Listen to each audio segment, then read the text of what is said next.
Cali. Tuy con đang học ở Đại học Hawaii, nhưng hiện nay thì con có thể ở Cali và nghiên cứu cho cái luận án của con. Và rất hân hạnh được cơ hội này để tới thăm Đan Mạch, tới thăm cộng đồng Việt Nam hải ngoại, và gặp gỡ được với các bạn trẻ. Con không ngờ đã có rất nhiều bạn trẻ quan tâm về Việt Nam, và trong vòng hôm nay con cũng xin chia sẻ với các bạn bằng tiếng Anh vì con chưa có học được nhiều tiếng Đan Mạch. Nhưng từ cái phát biểu của Jessica vừa rồi, con đã thấy là Jessica mới 15 tuổi mà đã làm được một cái presentation rất là toàn bộ về cái vụ cá hiện nay, và cái đó rất là con rất là phục là một người trẻ như vậy đã quan tâm về một chuyện hiện nay ở Việt Nam. So, con xin nói vài lời bằng tiếng Anh cho các bạn trẻ. So today I had a really great opportunity to meet many of you. We had a little circle discussion to talk about our concerns about Vietnam, and then also some of the observations and questions I had. And one of the things I just wanted to share at this moment is why have I been involved? What have I been involved in? So I want to take a story that, though it's Kevin's story, Kevin, when he went to Vietnam, he shared that he couldn't understand the fact that there were so many young people who didn't have an education. So Kevin vừa rồi đã chia sẻ với con là lúc Kevin về lại Việt Nam, Kevin thấy nhiều trẻ em không có đi học, có cái và bằng tuổi Kevin nhưng không được đi học giống như Kevin được, và cái sự đó làm Kevin rất là buồn. Và chính con lúc con khoảng 15 tuổi, so when I was 15 years old, I saw a video about sex trafficking in Cambodia. And even though it was in Cambodia, I saw a 6-year-old girl, and in the interview she was speaking Vietnamese. So con đã coi một cái đoạn phim đang nghiên cứu về buôn bán trẻ em ở Cambodia, ở miền. Nhưng lúc đó cái con có một cái con bé nó 6 tuổi đang nói chuyện cho cái người phóng viên mà nói bằng tiếng Việt. Con không có ngờ tại sao người Việt Nam trẻ như vậy mà đang ở Cambodia, ở miền. Và từ đó con học hỏi thêm là vì cái hoàn cảnh ở Việt Nam. Because of the situation in Vietnam, there were kids so young as 6 years old trafficked to Cambodia just so that their families can survive. Những trẻ em đó là bị buôn bán để giúp đỡ gia đình của họ ở Việt Nam. And so I thought to myself, what happened if I didn't have the opportunity to go and live in the States and was born in the States? Who knows what my future could have been like? And con nghĩ lại là nếu mà con không có được cơ hội, gia đình của con không có được vượt biên qua đây, qua Mỹ, thì cái hoàn cảnh của con như sao? Từ đó con quan tâm hơn về Việt Nam. I became more concerned about things in Vietnam and realized sex trafficking was a result of a political system where people didn't have opportunities. So con học hỏi thêm là cái sự buôn bán trẻ em là vì một cái chính phủ mà đàn áp người dân, không có cho họ cơ hội. Và vì đó con quan tâm hơn là muốn giúp đỡ và thay đổi cái cơ hội ở chính phủ hiện nay. So that's how I wanted to become more interested in the political system and the change of that, so that at all levels everyone can have an opportunity. And so that's just a little bit of my story of why I got in to just being active, because I realized like we get to live our lives, but we are more rewarded when we can live for others. So some of the things that I've been able to do since being willing to take the opportunity to help and work with things in Vietnam is in regards to the Formosa issue, Jessica, that you had written. I didn't realize how our ability to write in Danish or in English can make a difference and raise awareness. So I wrote a short article that was accepted and posted online about the fish issue right before President Obama came. So I shaped it around that issue, and it got posted. And like thousands of people were able to view it, and I was so shocked and realized like that's how we can have a voice. You know, being able to do small things like that, our own skills that we have, we can share it with other people. So con vừa mới chia sẻ là gần đây á, con có cơ hội, con không ngờ nhưng con viết một cái bài bình luận, không có phải bình luận về vụ cá trước khi Tổng thống Obama sắp qua Mỹ. Và cái bài đó được đăng lên một cái trang mạng gọi là The Diplomat mà nhiều người được xem. Và con không ngờ là chỉ viết bằng tiếng Anh như vậy đã có cơ hội cho quốc tế có thể thấy và hiểu được cái hiện tượng ở đây ở Việt Nam như sao. Tại cái bài của con cũng nói lên là những nhà hoạt động họ đang làm gì trong lúc Tổng thống Obama sẽ qua, và nhiều người chưa có viết về cái đó. So con thấy là con cũng khuyên các bạn á, là mình có cơ hội nhỏ như vậy, viết một cái bài nhỏ như vậy mà có thể giúp đỡ cho công cuộc đấu tranh. Dạ, con xin chia sẻ vài lời như vậy. Xin nói là con có thấy họ có tin tưởng, họ cũng biết là cái tình hình hiện nay ở Việt Nam có khó khăn, và họ cũng chắc có vài người họ không có biết cách họ có thể thay đổi, nhưng họ có cái bức xúc đó. So cái đó là at least một cái bước đầu là mình có thể gặp gỡ với họ. Con thường cũng hỏi họ có đọc giống như RFA hay BBC, những cái báo chí mà biết là cũng khó để họ thu tập ở Việt Nam, thì những bạn này họ nói họ có, và chỉ lúc họ đi học ở hải ngoại họ có mới thể đọc mấy cái bài này, thì mình cũng biết là họ đang muốn tìm hiểu những cái điều khác nhau. Và cái trường của con ở Hawaii á, là hồi trước cũng được nhiều học bổng từ những của Mỹ. So những người thiểu số hay là những bạn mà hồi trước cũng không có được cơ hội vì không có cái connection với những người cấp trên hay gì, họ cũng đã được học ở đó, và họ rất quan tâm và muốn có cái sự thay đổi. Hvordan opdagede du den problem, der kom? Altså fordi at min far, han har rigtig mange erfaringer, og han læser rigtig mange artikler, fordi han har netop denne viden.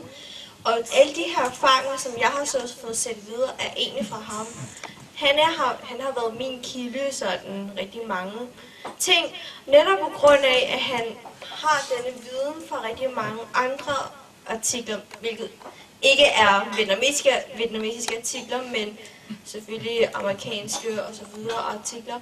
Men han har netop gjort dette problem klart og tydeligt for mig, hvilke konsekvenser det har taget for Vietnam, som jeg så har undersøgt videre på, men det har ham, der har været min start og min kilde fra starten af, og så har jeg så fået kilder fra andre steder. Så hvem er din far? Dig. Tôi có thể nói vắn tắt thôi á, để cho bà con mình thân người hiểu. Cái vai trò của cha này nó rất quan trọng. Gia đình cha nó nguồn rất có là do đôi khi người cha mẹ cung cấp dục, rồi từ đó thì đó là vắn rất là vắn tắt. You send it to me after. Okay. Yes. Because I'm already in the young party for liberals, but yeah, so I'm very interested. Sure. Yeah. Do you speak Vietnamese? Yeah. Because when I speak in Vietnamese during my speech, I saw you nodding your head, so something you understand. Yes, I understand Vietnamese, but Oh, hard to speak. Yeah, but it's Okay. hard. Okay. Thế con có biết một cái câu mà người ta khi biểu tình ở trong nước đó, mới đây đó, ở giáo phận Vinh á, có cái câu là Formosa nhận tội, chế độ nhận tiền, người dân nhận thảm họa. Do you understand that? No. Not the last. Yeah, meaning Formosa accept the guilt, the problem, and the regime the communist regime accept the money, receive the money and accept the money, and the people of Vietnam received the disaster. Yes, that's what I was saying earlier in my presentation about that the communists has taken the money, but the people got nothing back. So store, og der netop at det blev lige pludselig centralt, at flere unge begynder at interessere sig for andre problemer, men andet end i Danmark, at vi netop får flere unge til at melde sig ind i disse organisationer og tager initiativ i problemer, som handler ude for Danmark. Men netop på grund af, at rigtig mange andre danskere også har, danskere og måske også vietnamesere, godt kan være snæversynet nogle gange, og så tænke, at problemer i Vietnam ikke gælder også for dem selv. De tænker ikke, at det er et problem for Danmark, og derfor kan det godt være svært at få flere med, når problemet egentlig er fokuseret i Vietnam, men at de så ikke forstår, at det godt kan komme flere konsekvenser for andre lande, og det faktisk vil påvirke flere lande, og ikke kun Vietnam. Så ja, var det svar på de spørgsmål? Sådan cirka, at, men altså, jeg vil dog sige, at vi er et godt skridt på vej mod at skabe mere opmærksomhed i for eksempel problemer i Vietnam, fordi netop medierne, eller ikke medierne, men Facebook for eksempel, der kan vi begynde at dele opslag på, hvor vi kan dele opslag og flere, vække opmærksomhed på problemerne. Og det er jo, altså det er jo godt, at vi ligesom har den effekt på og udviklingen for unge, at der er flere unge, der faktisk interesserer sig og ikke bare laver intet, men de faktisk melder sig ind. Så det er en god start, det vil jeg dog sige. I can translate the question because it's really like something that you could answer as well. The question was, how do you make youth engage in the Vietnamese, how do you say it? Yeah, problems, yeah. Vietnamese in Vietnam or Vietnamese overseas? Overseas, the youth outside Vietnam. Yeah. And what are some things Jessica has said? What are some things that you've answered?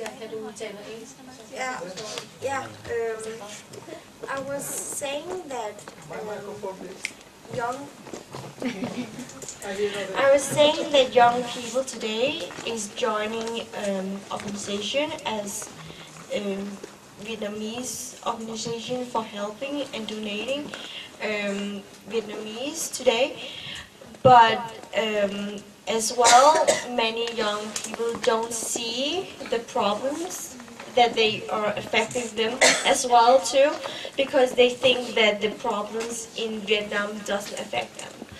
But the thing is that we have to make attention about the problem in Vietnam also can affect other countries, because it's still the nature.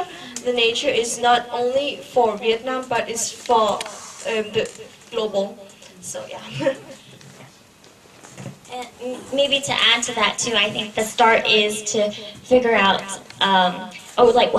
what content to bring about. So that is to like connect Vietnam to the fact that it's a global issue. So for the fish kills, we recognize that now any fish that comes from Vietnam, internationally we're going to be more scared, and that will make us more concerned. Like, we need to make sure that every other environment is healthy. I think another way to go about increasing youth involvement is like my answer to Goal earlier about how in the US there are at least Vietnamese student associations, so HoiThaoCung Vietnam, and those spaces are where, even though they may come together as friends. So how many of you went to GioiTre like a few weeks ago? So GioiTre here, summer camp in Paris. Last year, Jessica, she wanted to be to join the summer camp, but She is not alone. I was not alone because I was under 16. Oh, yeah. So there's right. So unfortunately, sometimes those age things prevent really amazing young people like you from joining. But hopefully, like in the next year or two, you could still join. But those are the different spaces where we can have youth come together and identify those who are more concerned, or at least increase the interest of youth in Vietnam, at least for the start. And then from there, keep engaging, keep communicating with one another. Another thing that the United States does is there's a digital activism seminar. Actually, it's international. London had one at the beginning of this year where some people, Martin, had gone to the digital activism. That is a project của VIET-DAN. So digital activism là của VIET-DAN, focus on internet freedom and cho những trẻ em hiểu biết nhiều hơn về tình hình Việt Nam in terms of an internet digital aspect. And through there, we've created projects that have impact. One of our first ones we did in 2009 was when internet freedom, or Facebook was just being blocked in Vietnam. And we created a music video called Facebook Back, based on the Justin Timberlake song Sexy Back. Have you guys known about that song, Sexy Back? And it got hundreds of thousands of views. So it was really great in terms of raising awareness. So those are avenues. We start with spaces for gathering youth together, and from there the content is really important. And I got everything from him. What I know about Vietnam right now is from my dad. And I do admit that when I was little, I didn't quite understand, and I would get a bit frustrated because he was talking about Viet Cong and so on all the time. So I didn't understand that, because also at the same time, I had history lessons in school, and the things that I learned from there just contradicted. It didn't fit with what I heard from my dad. So it confused me a lot. So I at that point I didn't know what to do. So I felt, and I remember distancing myself and didn't talk about it, and sort of stopped listening when he was talking about the communism in Vietnam. But you know, as I grow up and I keep listening to my dad and stop not listening, I just realized that, you know, things are not good in Vietnam right now. And no matter what I read or no matter what I've learned in school, the situation in Vietnam right now is what it is right now. And I think that's what I decided to believe in. So yes, maybe the literature I read back then in school could have, you know, maybe the literature back then is not, I don't know. Yeah, but I think it's just the sources and everything I know, I just don't know what is right and what is wrong, but I choose to just believe right now the situation in Vietnam is so bad, and the communism, the communist government is really not good for the country. And I'm just grateful that I got that from my dad. That's your dad, right?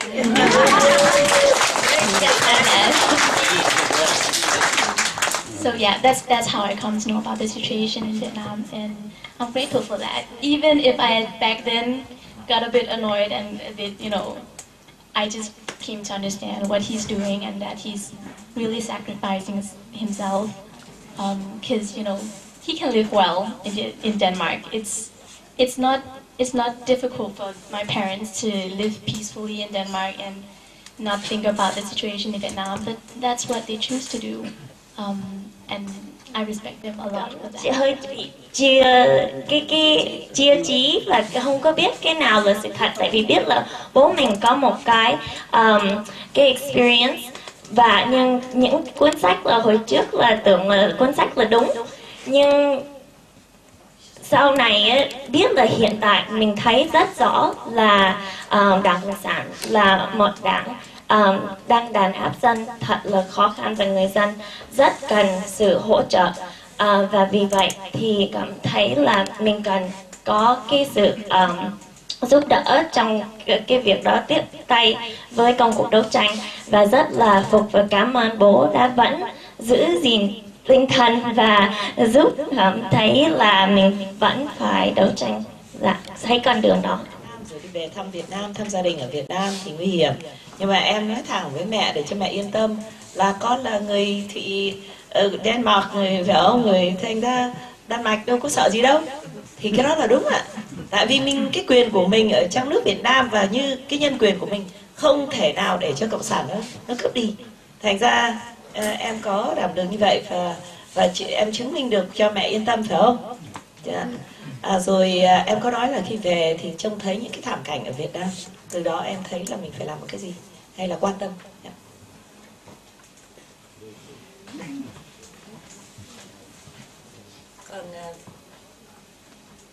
Còn lúc nãy có một vị không biết tên của anh ngồi ở đằng sau mà anh nói là quan tâm là tuổi trẻ Việt Nam đó có thể bị mơ hồ về Hồ Chí Minh, về cái biểu tượng của chế độ đó, thì rõ ràng là em nhờ bố phải không ạ, mà em nhận thức, còn những em khác thì làm sao?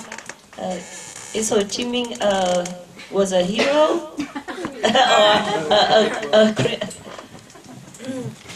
My dad sees Ho Chi Minh as a hero. He says he's a strong man. This was war. He watches always like documentary about war and stuff, and he always says that Ho Chi Minh was a strong man, and he did that. But he doesn't like fully understand what was happening, because he said, "Oh, Ho Chi Minh was a strong man. He fought out USA." This how he told me. He said he was a strong man, and first I was like, when I was little, I believe in that.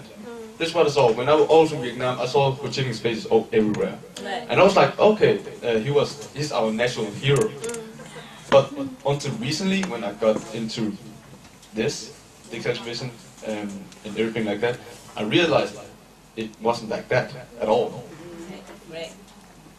Is your dad living here in Denmark? Yeah, my dad is living here. The only family I have in Denmark is my parents and my sister. Can I ask you?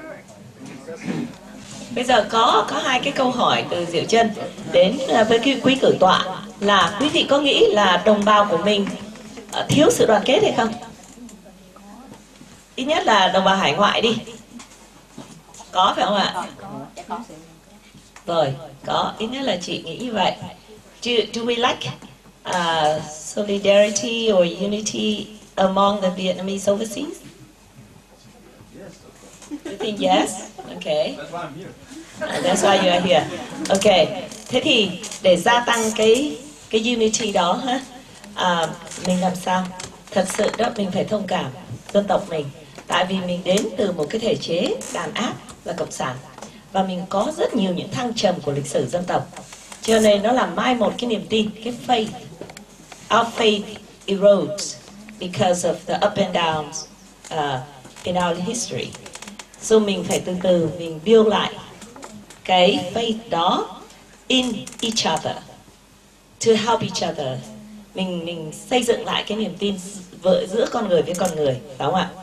Rồi cái sự lừa lọc của chế độ cộng sản Việt Nam, so much cheating during that 41 years that they rule our country, and that's how you're talking about the degrading of our values, of social and moral values, traditional values. Thì từ đó mình xây dựng lại cái niềm tin đó. Và xây dựng bằng cách nào? Bằng cách là chúng ta nói với nhau những cái điều tử tế, những cái lẽ phải, những tình thương, châm chước nhau. We forgive each other, try not to be so harsh on ourselves and the others, right? And we love our country to death. Cái người Việt Nam rất là yêu đất nước dân tộc. Và cá nhân của tôi được dịp đó đi gặp bọn đồng bào mình khắp nơi đó, mình rất là cảm động. Nhưng mà each of us is like an island, individual, and we cannot work together. We're here, but I mean, sometimes we let our individual self-doubt and doubting others, mình không mất cái niềm tin với nhau đó. Thành ra bây giờ mình cố gắng và luôn luôn để cái việc chung nó lên trên cái riêng.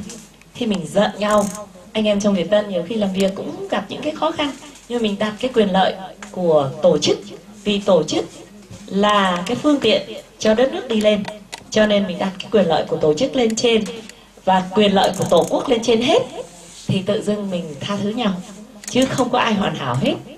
So I'm saying that we have to place the collective interest above all, and that way we can forgive each other, forgive each other's shortcomings, right? And we all having flaws, right? Nobody perfect. So that's how we build unity. Cái thứ nhất là cái niềm tin đó, thì cái niềm tin vào gì? Vào chính mình. Cái niềm tự tin. Hãy khen nhau nhiều vào, đừng chê. Bớt chê đi. Con cái mình cũng vậy. Give them praises, right? Give them praises instead of critical, being so critical about each other. Mình cứ hay chê nhiều hơn. Và mình nhớ là nhất là những người ra làm việc cộng đồng hay là ăn cơm nhà vác ngà voi, họ có làm thì họ mới có nhiều mistakes, phải không ạ? When you do something, you create mistakes, so forgive each other. That they're trying already. So being generous about praises. Hãy khen nhau nhiều, bỏ bớt đi những cái chỉ trích. Và khi mà mình thấy mạng lưới internet, cộng sản không bao giờ họ để mình yên. Communists will create a lot of doubt among us, okay? And they will invent stories about good people among our country or our community. Như vậy đó, khi mà mình trông thấy những cái gì mà tệ hại đó, và viết cái kiểu mà rất là bất lịch sự, vô văn hóa đó, thí dụ như chỉ trích và xây dựng.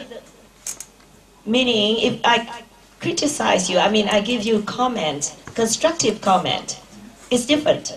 But when I give you lousy comments, I mean trying to destroy you, destroy your self-esteem, then delete it. I mean if you read it on the internet, khi mình đọc những cái luận điệu của Việt Cộng, họ viết đó, họ chỉ trích những người tử tế, họ nói rất là bậy mà rất là vô văn hóa, thì mình cho ngay vào thùng rác. Yeah. Thì đó là cái cách để mình xây dựng niềm tin về những cái sự trong sáng của con người. Có nhiều người rất là tốt ở trong cộng đồng mình. There's so many wonderful people. Why do we believe that there are always bad people trying to get us, right? Actually, there's a lot of kind hearts in our tradition, in our Vietnamese tradition, and our country. And look at people's good heart, good deed, forgive them, and just think of place the collective interest above all. And mình cứ như vậy đó thì nhiều khi đó mình sẽ cảm thấy cuộc đời vui hơn, phải không ạ? Xung quanh mình những người tốt, tự dưng mình cứ nghĩ đến điều thiện, điều tốt, thì tự dưng mình gặp toàn những người thiện với người tốt. Và mình nghĩ người ta xấu là tự dưng và người đi bên nhau hát trong hờn một đêm bóng tù chìm trong cây những chim như dùng lòng ai gió theo như dùng bước dài màn sương rơi đắm vai núi sông có đang chờ mai quyết thề cùng đồng chiến đấu cho một ngày mai. Ơi anh em ơi tiếng hoa trời đông cuốn theo vang khắp nơi tưng bừng. Ơi anh em ơi tiếng hoa trời đông mai sương ta có hai dương hồng nắng say hẹn lòng đường khắp nước Nam. Hoàng cùng qua phương đông mắt trong vời miền quê xa xăm rừng hôm nay liên hoan đón ta về ở thân kéo mừng. Thu kia ơi bấy lâu ta còn nung sôi bấy lâu ta còn nhớ hoài dù sương rơi máu rơi núi sông vẫn đang chờ mai quyết thề cùng lòng chiến đấu cho một ngày mai.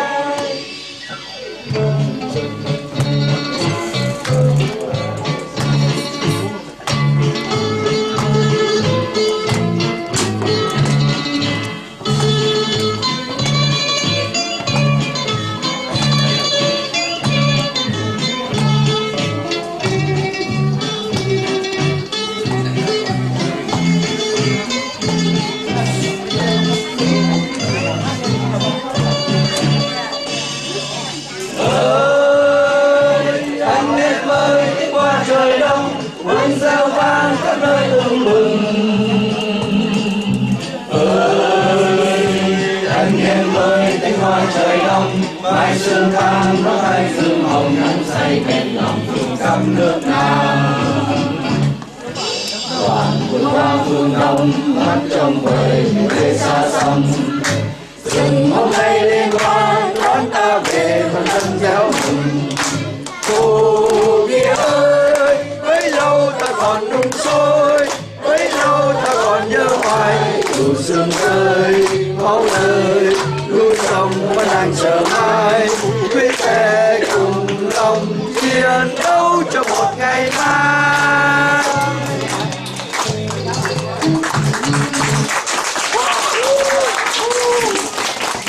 Bà con dừng lại để mình Rất là bên hạnh và cũng không ngờ là chúng ta có ngày hôm nay rất là đông các bạn trẻ đã tới. Mình nghe được những cái tâm sự của các em nhỏ. Trước giờ mình không nghĩ được như vậy. Bây giờ mình khi mà các em đã nói được như vậy rồi thì mãi rất là overrush mãi. Hy vọng rằng là đây là những mầm non, những tương lai của đất nước đang đứng ở Đan Mạch này.